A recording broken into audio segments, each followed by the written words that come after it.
Panic buying at Christmas, the warning issued to ministers by Tesco over the ongoing shortages on shelves. ITV News has details of a meeting between retailers and the government about the HGV driver crisis, and the supermarket is not the only firm concerned about the festive period. Also tonight, I was her hero and I let her down. The moving tribute from the father of one of the 3 children killed in Derbyshire. 2 more energy firms collapse and others race to keep themselves afloat. Millions of customers are warned they will be affected. And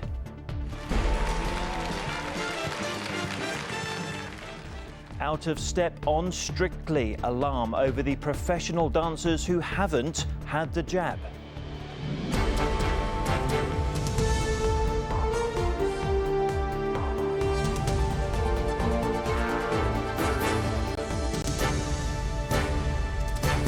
This is the ITV Evening News with Chris Shipp. Hello, good evening. ITV News can reveal tonight that Britain's biggest supermarket chain Tesco has warned the government that unless urgent action is taken over the lorry driver crisis, shortages in shops could lead to panic buying in the run-up to Christmas. In a meeting organised by the Cabinet Office last week, a senior executive from the retailer said it had a shortfall of around 800 drivers despite offering lucrative cash incentives to attract more. The lack of drivers, which he described as industry-wide, has already led to some gaps on shelves. Other major retailers raise similar issues. Our business editor Joel Hills has this exclusive report. The impact of the shortage of HGV drivers is already obvious in the shops. All supermarkets have had delivery problems ever since lockdown restrictions began lifting in April. Tesco has been offering £1,000 to new recruits since July, but the problem persists, and now it's urging the government to do more to avoid chaos in the months ahead. In a private meeting said it was an important by the decision to tackle Thursday, global warming. Tesco revealed it has 800 driver vacancies it can't fill. The supermarket's distribution and fulfilment director described attempts by retailers to recruit from the same limited pool of drivers as moving deck chairs around. Our concern is the pictures of empty shelves will get 10 times worse by Christmas, and then we'll get panic buying, he said. In a statement, Tesco says it has good availability at all our stores and distribution centres, that there is an industry-wide shortage of HGV drivers that is leading to some distribution challenges, but that the supermarket is planning ahead to ensure that customers get everything they need. Lorry driving has a reputation for low pay and long hours, but haulage firms are blaming the pandemic and Brexit for a dire shortage of staff. Now is a wonderful time to be holding an HGV licence. With 6 different agencies, all day this is constantly going. Feels really good, you know, that we're important again, whereas before we weren't. Even mighty Amazon is struggling to attract the HGV drivers it needs, American despite commitment to raising provide pay.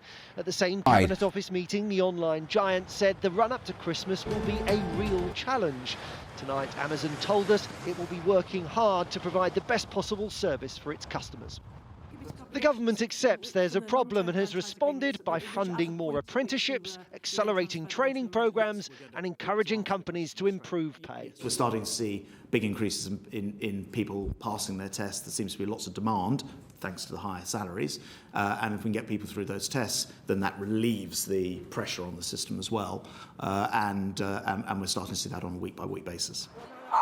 The government says things are getting better, but Tesco's argues the only way to avoid a repeat of the disruption that supermarkets experienced last March is to allow them to temporarily recruit drivers from abroad. This is an idea the government doesn't like. Joel Hills, ITV News. While one crisis looms over essential supplies to shops, consumers are facing yet more threats to their cost of living. The energy regulator Ofgem says millions of people are likely to be affected by suppliers going bust because of the sudden spike in gas prices. 2 more energy firms, Avro and Green, went under today, and others said they are urgently trying to find a way to stay in business. Here's our political correspondent, Libby Wiener. Like so many, Sarah Kenny, a charity worker in Manchester, is now living from paycheck to paycheck. worried that her energy bills could mean a difficult winter ahead. Even though it is something that the government's saying is temporary, I almost feel like it might not be for me because of the position of my life that I'm in. I'm young, I'm renting, trying to save for a deposit and stuff like that. So this could have an impact on my life for long term. So yeah, it is very, very worrying for me.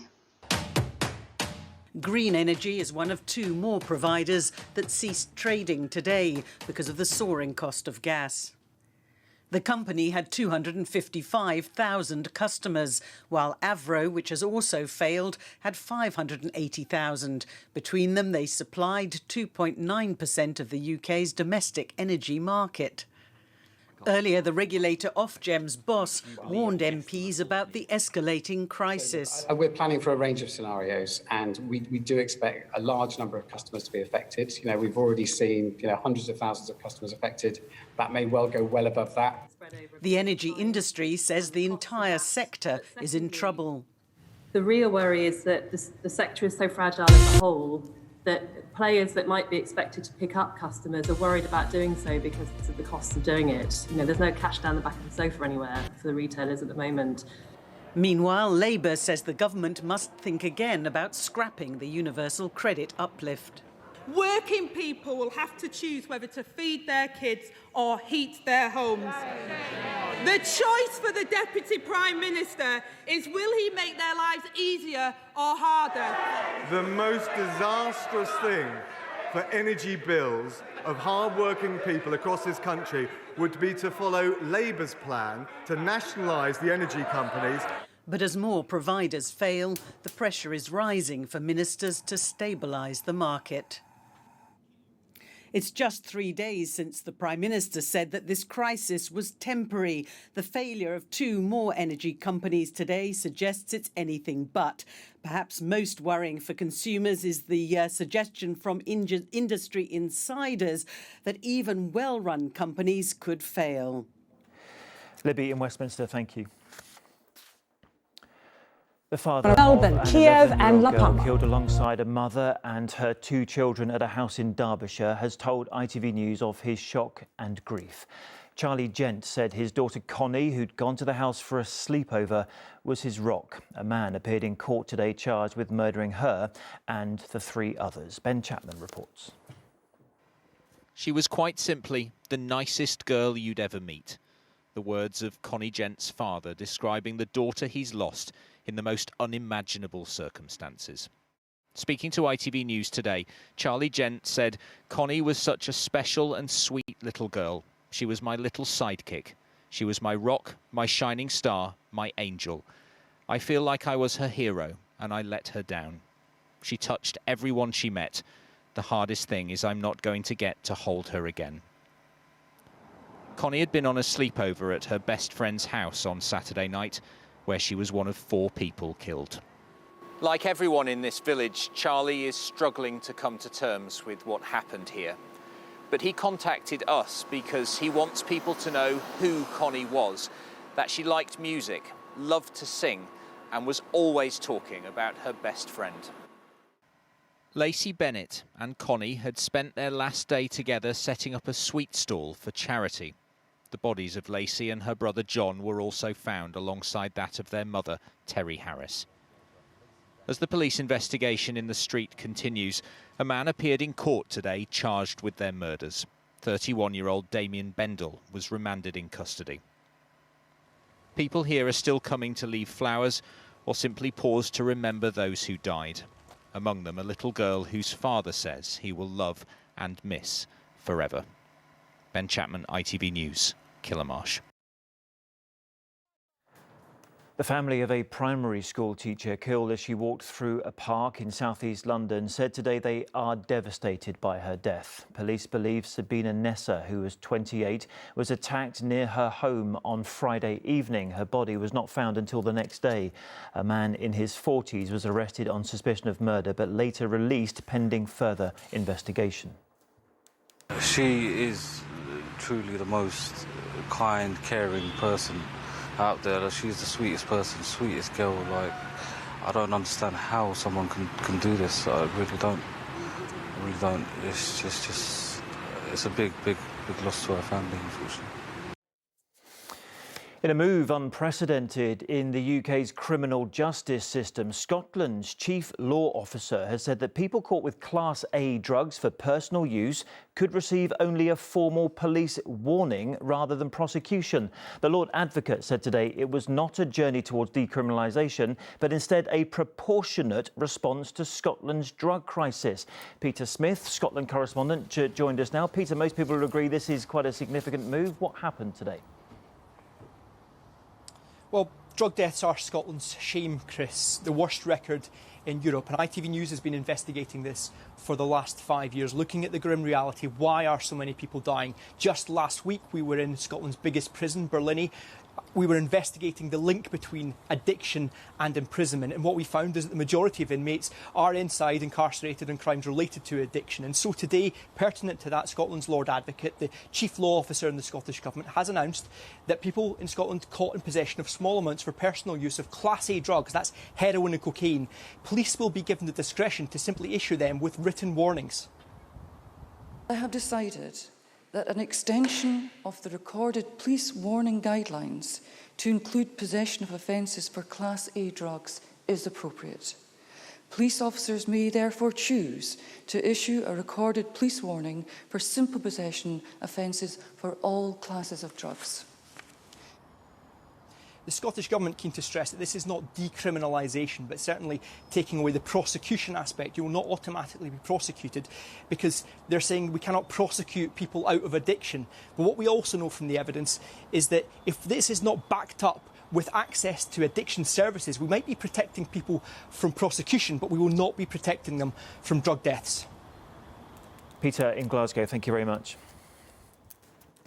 Boris Johnson was forced to admit today that a major trade deal between the UK and the US is not progressing very far or very fast. Following his first talks at the White House with President Biden, the Prime Minister said trade deals were not currently a priority for the US. Romilly Weeks is travelling with the Prime Minister in the United States. The Prime Minister laid a wreath this morning at Arlington Cemetery. A moment of contemplation in a trip that's been a diplomatic blitz on climate and trade. Boris Johnson and the President have found a shared love of trains. I've travelled millions of miles. You think I'm joking? They love you. But the trip has exposed quite how far the prospect of a US-UK trade deal has veered off track. The President only giving this vague promise to a Prime Minister desperate for a deal. Well, we're going to talk about trade a little bit today. And we're going to have to work that through. Mr Johnson, arriving at the capital, was keen to emphasise a deal on lamb is in the offing, a far cry from the comprehensive free trade deal promised after Brexit. What we're wanting to do is make solid incremental steps on trade. The Biden administration is not doing free trade deals around the world right now, but I've got absolutely every confidence that a great deal is there to be done, and there are plenty of people in that building behind me who certainly want to do one. But there are plenty of people in that building who are also worried about the UK's determination to renegotiate parts of the Brexit deal that relate to Northern Ireland. President Biden has made his feelings known, and today Boris Johnson also made a point of meeting House Speaker Nancy Pelosi, who's repeatedly said there can be no trade deal if peace in Northern Ireland is ever threatened. The Prime Minister is returning to New York this evening for the final element of this trip, a speech to the UN in which he will say, "This is it, folks. Act now on climate change or regret it forever." On that, he and the US presidency eye to eye on the need for a swift trade deal, much less so. Romilly Weeks, ITV News in Washington. Still to come on the ITV Evening News, the protesters who have 5 times now blocked the M25 are told they face jail. And 100-year-old Eddie back at the wheel of the Bentley that he last drove in 1964. Well, you were king of the road. You're driving the best thing on 4 wheels.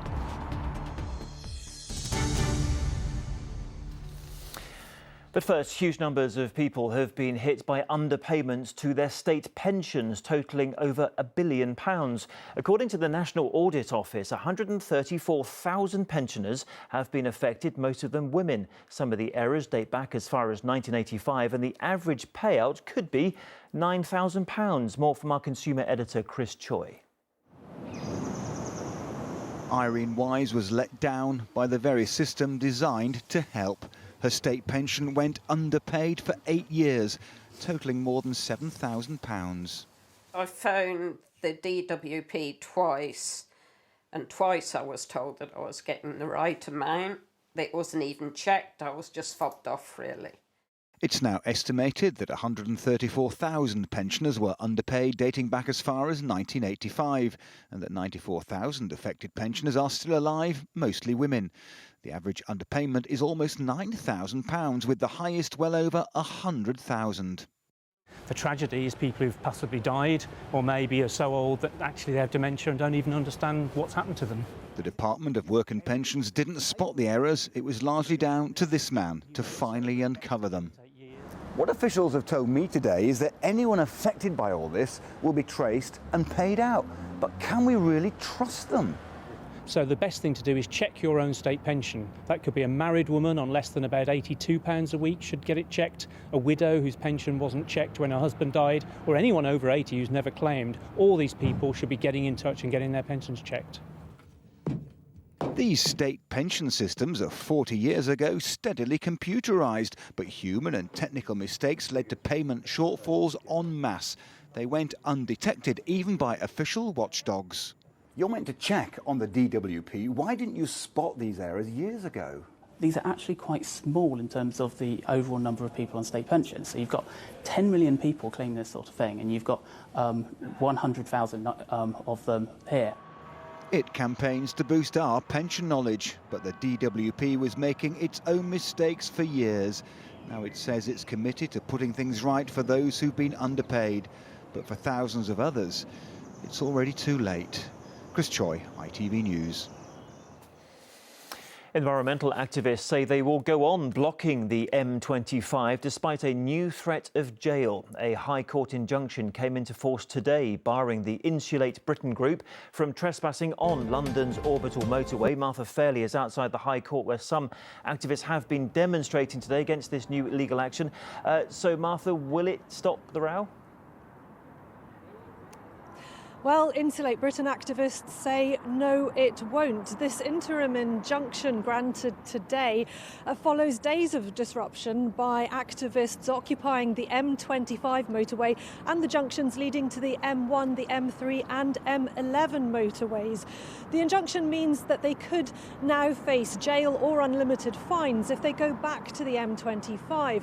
Now, the Policing Minister, Kit Malthouse, told the Commons that the disruption to the transport network was so harmful and dangerous they had to take swift action.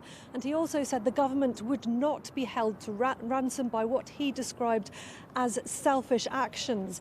But this afternoon, around 50 protesters took their protest here to the Home Office instead. They blocked the streets of Westminster for about an hour, and those that I spoke to said they will go back to the M25, that the disruption is worth it, even if they do face the prospect of jail. Martha, thank you. Any child between the ages of 12 and 15 who has not been vaccinated is likely to get coronavirus, according to the Chief Medical Officer, Chris Whitty. Speaking to MPs today, Professor Whitty said that children from this age group are driving the spread of infection after returning to school. He said that half of the UK's children have already had the virus. And standing areas are to be offered to fans at a number of Premier League and Championship grounds. Manchester United installed the so-called rail seating this summer, which gives fans the option to stand. It marks an end to the ban on standing, introduced following the 1989 Hillsborough disaster. Boris Johnson has intervened in a COVID row enveloping some of the stars on the BBC's Strictly Come Dancing. Responding to reports that 3 of the show's professional dancers are not vaccinated, he said he was happy to lecture them to get a jab. The programme, however, will still go ahead this weekend. Rebecca Barry reports.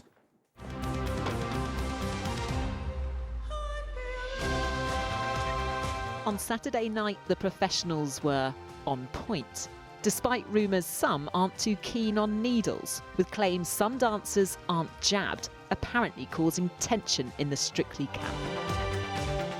Newspaper reports say a celebrity's angry they've been partnered with an unvaccinated dancer. An issue of such importance, even the Prime Minister's waded in.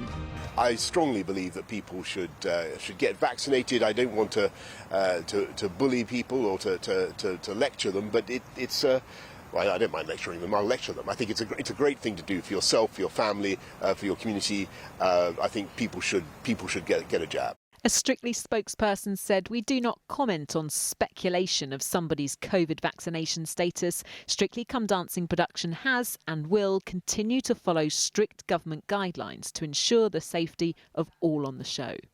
This video from last year shows the participants getting regularly tested. Back then, former boxer Nicola Adams had to pull out when her partner caught COVID. Former Strictly professional James Jordan says any dancer who refuses the vaccination should be kicked out. I say, let's not have these professional dancers on the show. You're sweating and all over someone. It's very close contact on Strictly, as we all know. So you're much more at risk of spreading something like that. So should it be no jab, no jive? TV entertainment perhaps mirroring the kind of debates people are having back home in their living rooms. Rebecca Barry, ITV News. In the battle for content between the big streaming giants, Netflix today announced what you might call a golden ticket. It's acquired all the works of children's author Roald Dahl, meaning it can make films and animated shows of his famous stories like BFG, Fantastic Mr. Fox and, yes, Charlie and the Chocolate Factory. Netflix will also receive the revenues from the sale of the books. OK, finally, Eddie Hughes never forgot the gleaming new Bentley he drove as a chauffeur in the mid-1960s. He often spoke fondly of it to his family and of his sadness at having to bid it farewell after just a year at the wheel. So, when Mr Hughes celebrated his 100th birthday, guess what his family had tracked down for him? Geraint Vincent explains. It's lovely to be back in it again. Isn't it? Should we get a bit of air? Super. Eddie and his grandson James are out for a drive in a very special car. Special not just because it's a vintage Bentley, but because they're driving through family history. This was the first car Eddie drove when he began his career as a chauffeur more than 60 years ago. I went to the Rolls-Royce School of Motoring and I learned a lot there about how to conduct yourself, how to treat passengers, and of course of all, how to drive a motor car. You were king of the road. You were driving the best thing on 4 wheels. And that was a great thrill. Eddie's family marked his 100th birthday a few weeks ago by reuniting him with the car. It happened to be for sale in the United States. You've got the incredible leather seats, the wooden dashboard, of course, and the layout of all the gauges. And grandson James just happens to be a motorsport engineer, so he and his team made the car roadworthy again, a true labour of love. Grandad is a huge inspiration in my life, and he was the one that arguably got me into mechanics. It's fantastic to have it here back in our family after all these years. The level of nostalgia is just huge. What an amazing feeling. Come on then, Grandad.